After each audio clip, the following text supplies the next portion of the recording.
Há algumas semanas atrás eu assisti Zootopia 2 e saí bastante reflexivo do cinema. Mesmo que eu tivesse achado um filme divertidinho, inocente e simples, eu fiquei me perguntando, esse é mesmo a sequência daquele filme lá de 2016, tão polido, criativo e dinâmico? E saindo do cinema eu tava conversando com um amigo meu, Matheus, que foi assistir o filme comigo, e eu cheguei na conclusão do porquê as animações decaíram um tanto de qualidade com o passar dos anos. Por mais que não pareça, eu tenho 22 anos. Isso significa que eu nasci no ano de 2003, ano de ouro para as animações. Logo, eu cresci no auge da Pixar e no auge de outros estúdios de animação, como a rival DreamWorks. No meu crescimento, pude acompanhar a mudança repentina do cinema de animação e o quão revolucionário o 3D foi. Mas no início dos anos 2000, mesmo com a vinda de uma nova tecnologia para contar histórias, a maneira de contar ainda era das décadas passadas. Pensa comigo, o primeiro iPhone foi lançado em 2007 e só foi se popularizar o fato de todos terem um smartphone um tempo depois. O YouTube foi lançado em 2005, mas só foi popularizar mesmo depois de 2010. O que eu quero dizer com isso é, a maneira como a internet se apossou de nós interferiu em como os humanos levam a vida e mudou a forma de contar uma história,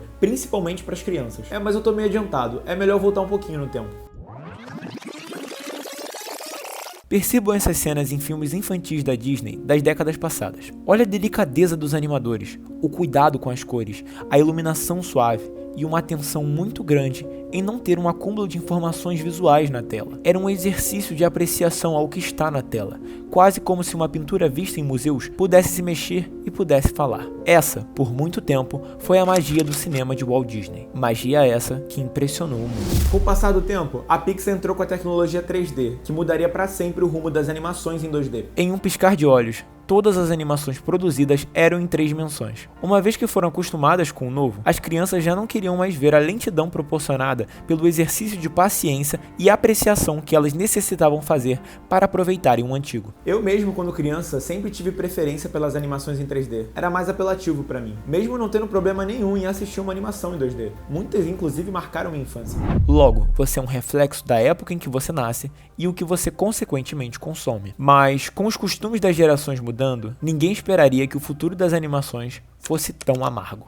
O que acontece é, com a popularização dos celulares, as crianças, público-alvo desses filmes, recebem a tela desde muito pequenas. Logo, isso interfere na capacidade de atenção delas. Consequentemente, os estúdios de animação foram deixando seus filmes cada vez mais bobos. E eu não digo nem no quesito história, é todos os elementos da mise-en-scène. Se você reparar, até mesmo as animações que já eram bobas na época se tornaram mais bobas ainda. Aparenta pra mim que naquela época os realizadores pelo menos tentavam contar alguma história. Hoje, o que vemos é um acúmulo de informação visual, um festival de cores de forma extremamente intensa e agressiva, sem qualquer tipo de trabalho com elas, histórias mais rasas e com diálogos bastante expositivos, um intervalo entre a fala dos personagens menor para continuar prendendo a atenção e muita, mas muita gritaria. Esse último foi o responsável por eu tomar um choque e perceber o que estava acontecendo. Quando eu fui ver o Zootopia 2, tinha uma criança atrás da gente bem pequenininha, quase que de colo. E cara, parece que o filme foi feito inteiramente para ela. A cada 5 segundos o filme fazia uma piada de alguém se estabacando, levando alguma porrada e, claro, gritando. E a bebezinha se mijava de rir. E até aí tudo bem, ela é o público-alvo. Mas quando o filme fica inteiramente voltado para esse tipo de público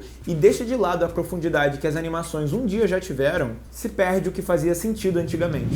E a maioria das animações está assim, todas repletas de gritarias e traços de animação idênticos. Tudo ficou mais simplório, mais pobre visualmente. Até mesmo daquele estúdio, que ficou conhecido pelos filmes se ressignificarem depois de crescido, funcionando tanto para a criança quanto para o adulto. Ainda que haja relapsos de animações bem feitas e com um gostinho de antigamente, são a grande minoria que são produzidas hoje em dia. E gente, óbvio que se eu for caçar animações mais independentes ou até de outros países, o cenário possa mudar. Mas a minha preocupação é isso se alastrar até mesmo para eles. Pode ser questão de tempo. Porque até quanto tempo um filme do Miyazaki vai se tornar rentável se o público-alvo dele não consegue prestar atenção em 2 minutos de diálogo? E nesse caminho que eu pensei mais ou menos numa solução. Pois esse mesmo Miyazaki teve como seu último filme O Menino e a Garça, de 2023. Esse longa ganhou classificação indicativa de 12 anos aqui no Brasil, excluindo as crianças menores. Portanto, ele destinou esse filme a pessoas mais velhas e o resultado foi um sucesso estrondoso de bilheteria. Um filme que sabia o que queria ser,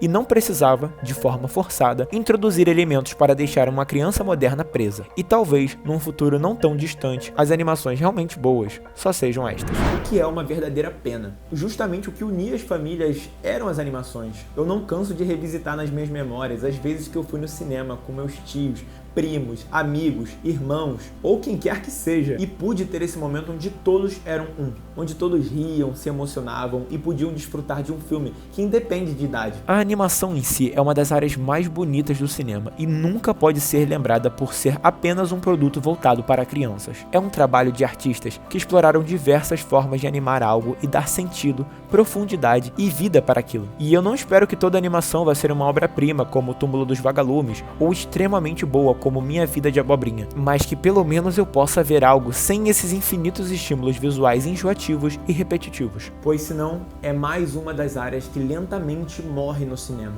Eu tava lendo esse livro aqui, que data desde antes da criação da Pixar, porque eu particularmente sempre fui um apaixonado por esse estúdio. É o meu estúdio de animação favorito desde que eu sou criança. E aqui nesse livro conta a paixão dos caras em animar e ousar se arriscar, mesmo com todas as dificuldades e barreiras da época. Eles tinham a desculpa perfeita para fazer o filme mais meia-boca possível, com todas as limitações e dificuldades da época. Mas ao invés disso, a cada filme, eles experimentavam e arriscavam cada vez novas ideias. Tudo isso em nome da paixão pela arte. E é verdadeiramente muito triste ver o declínio que a empresa entrou, só conseguindo fazer sucesso com continuações. O que aconteceu com todo aquele empenho? Será que foi interferência demais da Disney ou só se tornaram reféns de se adaptar à nova linguagem do seu público-alvo? Mas e você, concorda comigo? Deixa aqui nos comentários o que você acha sobre o rumo das animações para os próximos anos. E é claro, se inscreve no canal e curte esse vídeo que é de graça e é bem rápido. É isso, até o próximo vídeo e tchau!